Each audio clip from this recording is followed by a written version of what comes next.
मनोजवं मारुततुल्यवेगं जितेन्द्रियं बुद्धिमतां वरिष्ठं वातात्मजं वानरमुख्यं श्रीरामदूतं शरणं प्रपद्ये। બ્રજ પરિવાર અને જેમનું પાવન સાનિધ્ય એવા ગીતાશરણદાસજી મહારાજ, ખૂબ ખૂબ પ્રણામ, નમન.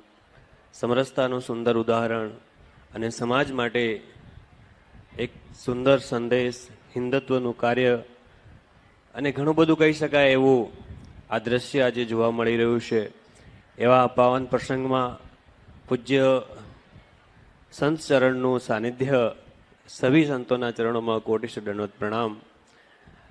ઘણી બધી વાતો થઈ છે, પરિવારને લઈને, સમાજને લઈને, ધર્મને લઈને. તો આના ઉપરથી આપણે ખૂબ જેટલું ગ્રહણ કરી શકાય એટલું જીવનમાં ગ્રહણ કરશું. અને આ નવ દંપતી જે તમારા નવા સંસારમાં આજે પગલું માંડો છો, તો સૌને ખૂબ ખૂબ આશીર્વાદ, શુભકામનાઓ. ખૂબ સારું જીવન જીવજો. બધા સંસારની ઘણી બધી રિવાજો છે, ઘણા બધા ઉતાર ચઢાવ એમાં રહેવાના છે, કેમ કે સંસાર એક સમુદ્ર છે. તો તમને જે યોગ્ય લાગે એનું ગ્રહણ કરજો, ન યોગ્ય લાગે એને છોડતા જજો. અને ખૂબ શાંતિથી આપનું દિવ્ય જીવન અતિ દિવ્ય બને. શુભકામનાઓ, શુભ આશીર્વાદ. નારાયણ નારાયણ.